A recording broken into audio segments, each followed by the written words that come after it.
Nas Pro juga yang turut mendukung supaya acara bisa terselenggara. Dan kita sudah bisa pastikan akan hadir nanti 3 negara, Argentina, Jepang, dan Arab Saudi, ditambah Indonesia sebagai tuan rumah, jadi ada 4. Acara dilakukan di Velodrome setelah kita survei dan cari lokasi acara yang berstandar internasional dan juga tanggalnya pas. Karena kita cari tanggal harus sesuai dengan FIFA Matchday. Argentina, Jepang, Arab Saudi hanya mau datang kalau di dalam FIFA Matchday. Karena pemain-pemainnya juga sedang mengikuti liganya masing-masing. Tapi kita sudah sepakati di Velodrome, seperti tadi disampaikan, tanggal 30 Januari sampai dengan 2 Februari. Kami sebagai federasi, targetnya tidak muluk-muluk. Saya pesan kepada Coach Hector, kepada pelatih timnas futsal, agar berikan yang terbaik. Kalau kita nanti melawan Argentina, kalaupun tidak menang, tentu kita berjuang dengan baik. Tapi kita harus bisa mengukur menjadi reality check. Kesiapan futsal Indonesia sekarang sudah di level mana? Kemarin kita sudah juara ASEAN. Kita bisa dengan percaya diri bilang Indonesia adalah raja futsal di Asia Tenggara. Tapi level berikutnya kemana? Ke level Asia, ke level Piala Dunia. Nah, ini adalah impian-impian yang kita ingin kejar berikutnya. Tapi kita harus tahu, harus benar-benar melihat kalau melawan mantan juara dunia kita di mana posisinya. Kalau melawan Jepang yang juga sudah pernah juara Asia 4 kali, Indonesia posisinya di mana. Sehingga kita tahu apa yang harus kita persiapkan. Dan lebih dari itu, tahun depan 2026 Indonesia juga menjadi tuan rumah AFC. Jadi harapan kami dengan tahun ini kita menyelenggarakan Four Nations World Series melawan negara-negara kuat, dan 1 tahun ini juga banyak program-program yang nanti kami akan umumkan untuk persiapan timnas kita. Harapannya di awal tahun depan Januari 2026 kita selenggarakan AFC di Indonesia dan kita bisa mendapatkan hasil yang terbaik di sana. Jadi ini bagian dari rangkaian persiapan timnas menuju AFC. Ya, kalau kita lihat sebenarnya komunikasi kami dengan Federasi Argentina sudah dilakukan dari bulan Juli mungkin ya, Juli tahun lalu, bahkan sebelum kita juara ASEAN. Jadi Argentina sebenarnya sudah melirik Indonesia, apalagi dengan kita juara ASEAN. Kalau Jepang, karena pelatih timnas Jepang sekarang, Coach Ken, itu dulu adalah pelatih timnas Indonesia. Jadi setelah beliau dipilih di Jepang, kita komunikasi juga dan muncul ide untuk mengundang Jepang. Nah, setelah itu kita pikir-pikir daripada mengundang satu persatu negara, kenapa nggak kita sekalian bikin kompetisi aja, 4 negara sekaligus, supaya lebih seru. Dan itu berhasil kita wujudkan dan nanti akan kita laksanakan akhir bulan ini. Dan lebih dari itu, kami di federasi juga punya rencana, kegiatan seperti ini harus menjadi rutin. Karena tadi pesan dari Kemenpora jangan hanya berpaku menjadi event-event saja, event datang, event pergi. Tapi kami punya impian, kalau kita berhasil menyelenggarakan ini dengan baik, tahun depan kita undang negara-negara lain, Brazil, Spanyol, Portugal. Ada beberapa negara sudah komunikasi. Brazil, kalau saya boleh buka, Brazil sudah ada kontak ke kami, ajak pertandingan persahabatan. Perancis juga sudah, Uzbekistan juga sudah, Maroko juga sudah. Jadi kita punya potensi untuk menyelenggarakan banyak event internasional futsal di Indonesia. Karena dengan kita juara ASEAN, Indonesia sekarang sudah masuk ke radar negara-negara papan atas di futsal dunia. Dan ini yang kita harapkan ke depan.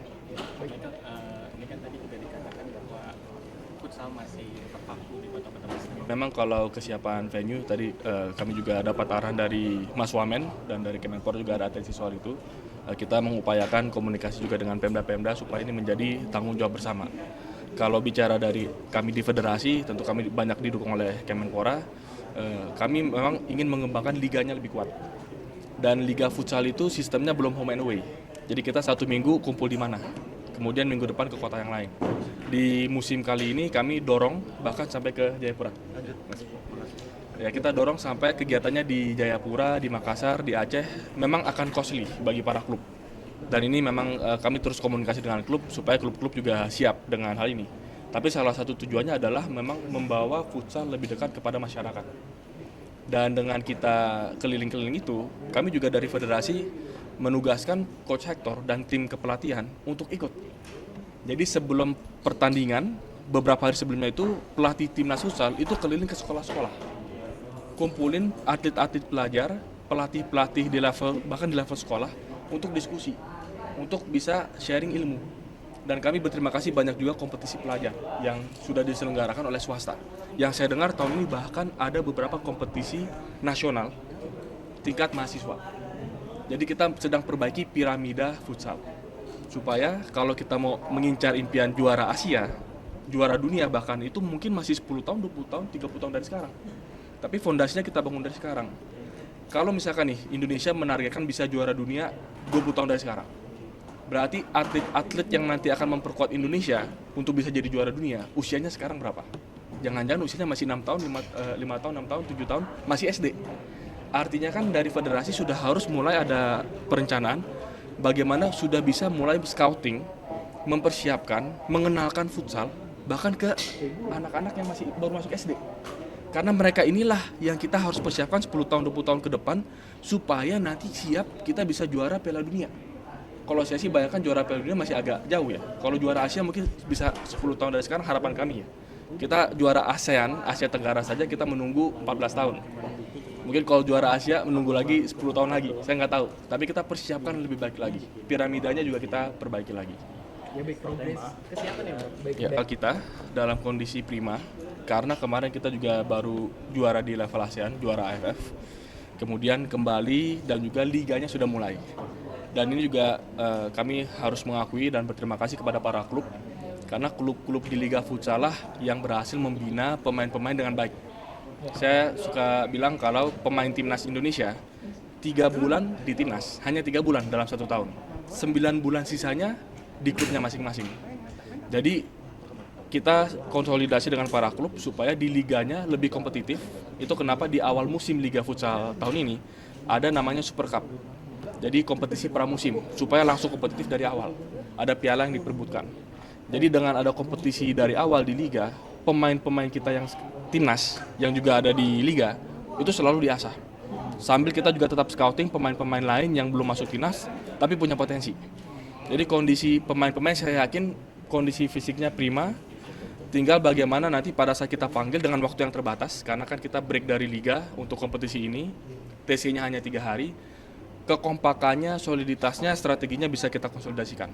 Dan pelatih kami, Coach Hector, keliling terus memantau liga dan berkomunikasi dengan pelatih-pelatih para klub. Supaya pada saat nanti dipanggil ke timnas, transisinya tidak perlu terlalu lama, langsung ke kondisi prima, kompak, kita melawan Argentina, Jepang, dan Arab Saudi. Pak, terkait selain dengan Kami untuk timnas futsal berikan yang terbaik. Kita mau asah, tunjukkan apa adanya. Kondisi timnas kita bangga dengan timnas sudah juara Asia Tenggara, sangat bangga. Tapi kita mau cek kalau lawan juara dunia kita sudah siap atau belum.